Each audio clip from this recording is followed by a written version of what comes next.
Bonjour, bonsoir frères et sœurs, nous lisons 1 Corinthiens chapitre 9. 1 Corinthiens chapitre 9, Paul défend son apostolat. Paul défend son apostolat, 1 Corinthiens chapitre 9. 1 Corinthiens chapitre 9. Je lis à partir du verset 1. Ne suis-je pas libre? Ne suis-je pas apôtre? N'ai-je pas vu Jésus, notre Seigneur? N'êtes-vous pas mon œuvre dans le Seigneur? Verset 2. Si pour d'autres je ne suis pas apôtre, je le suis au moins pour vous, car vous êtes le sceau de mon apostolat dans le Seigneur. Verset 3. C'est là ma défense contre ceux qui m'accusent. Verset 4. N'avons-nous pas le droit de manger et de boire? Verset 5. N'avons-nous pas le droit de mener avec nous une sœur qui soit notre femme, comme font les autres apôtres et les frères du Seigneur, et s'effacent? Verset 6. Ou bien est-ce que moi, Saul et Barnabas, nous n'avons pas le droit de ne point travailler? Verset 7. Qui jamais est engagé dans une armée à ses propres frais? Qui est-ce qui plante une vigne et n'en mange pas le fruit? Qui est-ce qui fait paître un troupeau et ne se nourrit pas du lait du troupeau? Verset 8. Ces choses que je dis n'existent-elles que dans les usages des hommes? La loi ne les dit-elle pas aussi? Verset 9. Car il est écrit dans la loi de Moïse, tu ne muselleras point le bœuf quand il foule le grain.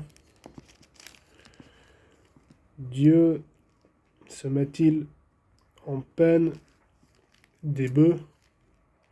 Verset 10. Ou parle-t-il uniquement à cause de nous? Oui, c'est à cause de nous qu'il a été écrit que celui qui laboure doit labourer avec espérance, et celui qui foule le grain fouler avec l'espérance d'y avoir part. Verset 11. Si nous avons semé parmi vous les biens spirituels, est-ce une grosse affaire si nous moissonnons vos biens temporels?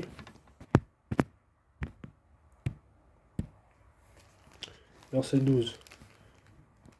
Si d'autres jouissent de ce droit sur vous, n'est-ce pas plutôt à nous d'en jouir?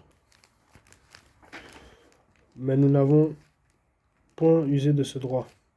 Au contraire, nous souffrons tout afin de ne pas créer d'obstacle à l'évangile de Christ.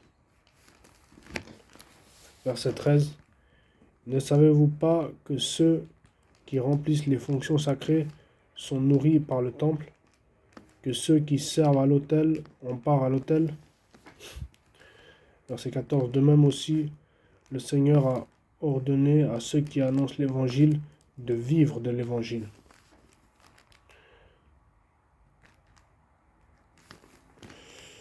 Verset 15. Pour moi, je n'ai usé d'aucun de ces droits, et ce n'est pas afin de les réclamer en ma faveur que j'écris ainsi, car j'aimerais mieux mourir que de me laisser enlever ce sujet de gloire. Verset 16. Si j'annonce l'évangile, ce n'est pas pour moi un sujet de gloire, car la nécessité m'en est imposée, et malheur à moi si je n'annonce pas l'évangile. Verset 17. Si je le fais de bon cœur, j'en ai la récompense. Mais si je le fais malgré moi, c'est une charge qui m'est confiée. Verset 18. Quelle est donc ma récompense? c'est d'offrir gratuitement l'évangile que j'annonce sans user de mon droit de prédicateur de l'évangile. Car bien que je sois libre à l'égard de tous, je me suis rendu le serviteur de tous afin de gagner le plus grand nombre. Avec les Juifs, j'ai été comme Juif, afin de gagner les Juifs. Avec ceux qui sont sous la loi, comme sous la loi, quoique je ne sois pas moi-même sous la loi, afin de gagner ceux qui sont sous la loi.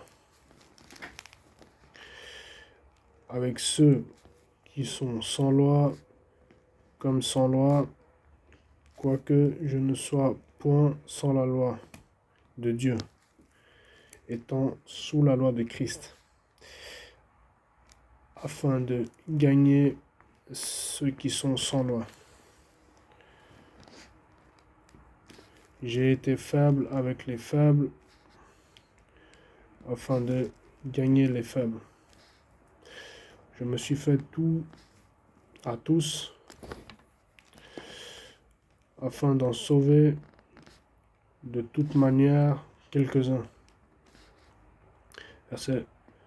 Je fais tout à cause de l'évangile, je fais tout à cause de l'évangile afin d'y avoir part. Règle de la course chrétienne. Règle de la course chrétienne. Ne savez-vous pas que ceux qui courent dans le stade courent tous, mais qu'un seul remporte le prix? Courez de manière à le remporter. Tous ceux qui combattent s'imposent toute espèce d'abstinence, et ils le font pour obtenir une couronne corruptible. Mais nous, faisons-le pour une couronne incorruptible.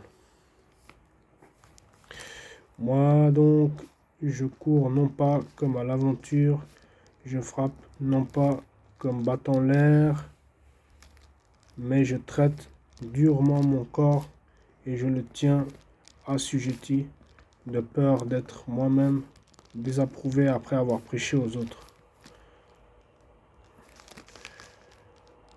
Voilà, frères et sœurs, c'était 1 Corinthiens chapitre 9.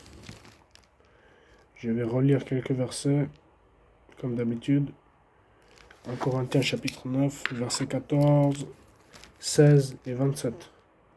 1 Corinthiens chapitre 9, verset 14, 1 Corinthiens chapitre 9, verset 16 et 1 Corinthiens chapitre 9, verset 27. Alors, on commence par 1 Corinthiens chapitre 9, verset 14. De même aussi, le Seigneur a ordonné à ceux qui annoncent l'évangile de vivre de l'évangile. De vivre de l'évangile, verset 16. Si j'annonce l'évangile, ce n'est pas pour moi un sujet de gloire, car la nécessité m'en est imposée. Et malheur à moi si je n'annonce pas l'évangile. Et verset 27. Mais je traite durement mon corps, et je le tiens assujetti de peur d'être moi-même désapprouvé après avoir prêché aux autres. Je relis le verset 14.